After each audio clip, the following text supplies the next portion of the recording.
Jusqu'à 9h, Good Morning Business. Il est 7h20 sur BFM Business, on va parler sport à présent. Et pourquoi pas, Pierre Rondeau est avec nous. Bonjour Pierre. Bonjour. Économiste, professeur d'économie à la Sport Management School. Alors on va parler sport parce que ça recommence à s'inquiéter du côté du monde du rugby. La Ligue nationale de rugby a fait part hier de ses inquiétudes. Il y a des réunions aujourd'hui parce qu'on s'inquiète du retour des jauges. 5000 personnes pour les événements en extérieur avec consommation de boissons et d'aliments interdits. C'est pas négligeable. Est-ce que le rugby français de nouveau au bord de l'abîme, clairement? C'est un bien grand mot de dire au bord de l'abîme. Ils sont quelque peu inquiétés parce que ça vient s'accumuler à tous les déboires qu'il y a eu les années passées depuis le Covid et les confinements et les huis clos. Mais de là à dire que ce petit détail, si je peux dire, de la jauge à 5000 et l'interdiction de manger et boire dans les stades va venir altérer, condamner, détruire l'économie du rugby professionnel, je pense que c'est un bien grand mot. Il reste, le championnat reste joué.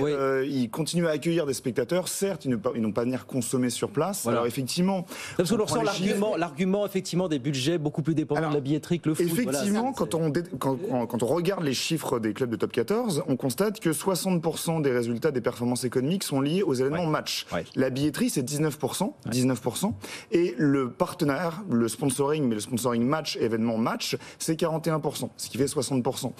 Effectivement, sauf que 19% billetterie, c'est 19% billetterie accueil de spectateurs, ils vont en accueillir certes 5000, mais ils vont en accueillir, oui, ils vont pas consommer des hot dogs, des bières, des boissons sur place, effectivement il y aura une perte. Mais le sponsoring va se maintenir, il y aura encore des accueils VIP, il y aura encore des accueils de partenaires, il y aura encore des annonceurs autour du terrain pendant le match qui vont venir placer leur marque, leur banderole et donc apporter de l'argent au club. Donc c'est pas un huis clos, c'est pas un arrêt de saison. C'est simplement le mois de janvier, on ne sait pas encore si ça va perdurer en février, mars, avril, le mois de janvier, ils vont jouer devant 5000 personnes. De là dire que... Ça fait suite à des mois de disette où il y a des huis clos. C'est sûr qu'il y a des accumulations de pertes. À préciser néanmoins que malgré le huis clos décidé sur toute la saison dernière, les droits TV ont été perçus, contrairement au football. Canal+ s'était porté garant et avait payé la saison malgré son arrêt en avril 2020. Les droits TV ont augmenté, sont passés de 78 millions d'euros à 97 millions d'euros. Donc les clubs de rugby ont eu plus d'argent qu'ils n'avaient jusqu'ici. Donc oui, effectivement, tout le monde souffre du Covid. Mais de là à dire que parce qu'on met la jauge à 5000, ça va être une catastrophe, calmons-nous. Le but, c'est de demander des aides ? Le but, c'est de demander des aides. Je rappelle par exemple qu'en 2020, quand un décret avait été voté, avait été passé pour venir en aide aux clubs, pour venir combler les pertes en billetterie, on avait plafonné le montant des aides publiques à 55% des pertes. C'est-à-dire que vous perdiez tant de millions d'euros, plafonné à 5 millions d'euros, l'État couvrait 55%.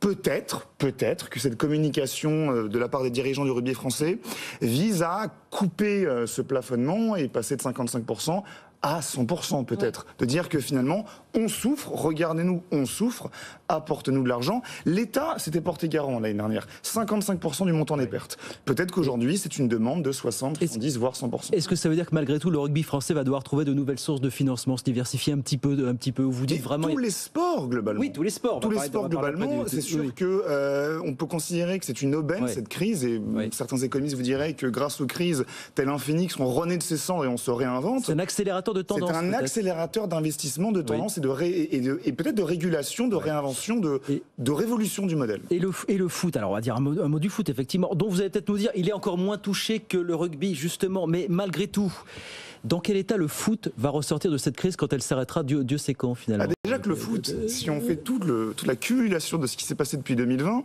le foot a subi un Covid, un arrêt de saison, une faillite du diffuseur Mediapro, une crise économique européenne globale qui a altéré considérablement le marché des transferts, et Dieu sait que les clubs français sont dépendants des transferts.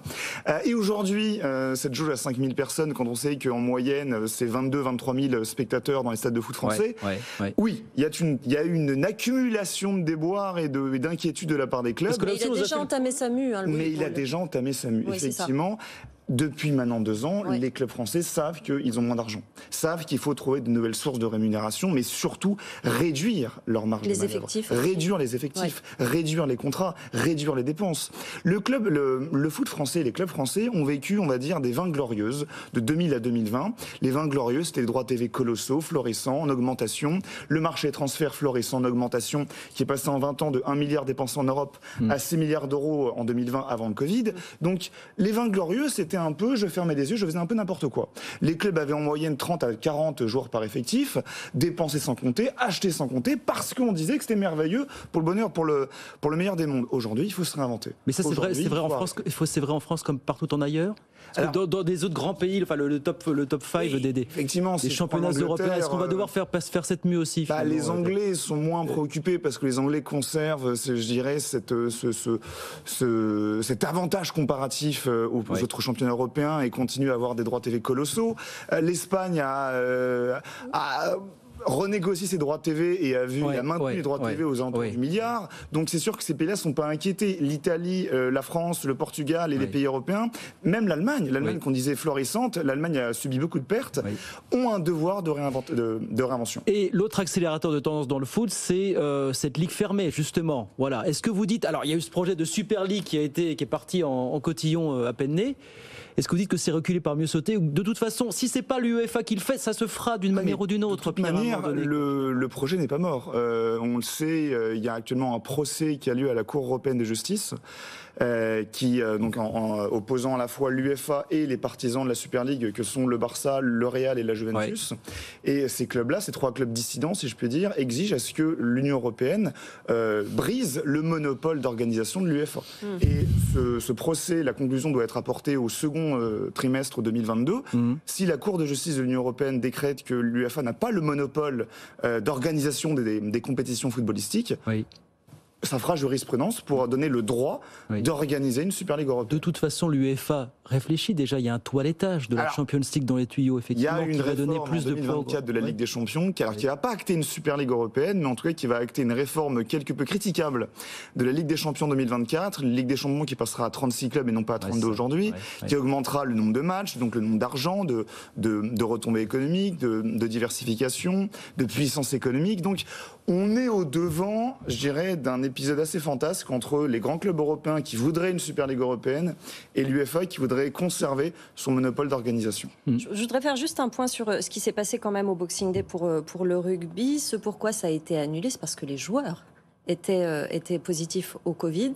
Là, ça pourrait ne plus arriver avec l'arrivée du pass vaccinal. Ça concernerait les sportifs de haut niveau aussi. Ça concernerait les sportifs de haut niveau. Après, on le sait, même en étant vacciné, on peut être contaminé, on peut attraper le Covid. C'est sûr qu'il y a une différence entre les jauges à 5000 et l'arrêt des matchs, qui sont très compliqués économiquement parce que le report, le calendrier, et on sait qu'en rugby, c'est compliqué de retrouver une date de calendrier, parce que c'est très, en termes de cadence et d'intensité physique, c'est très important, plus qu'en football.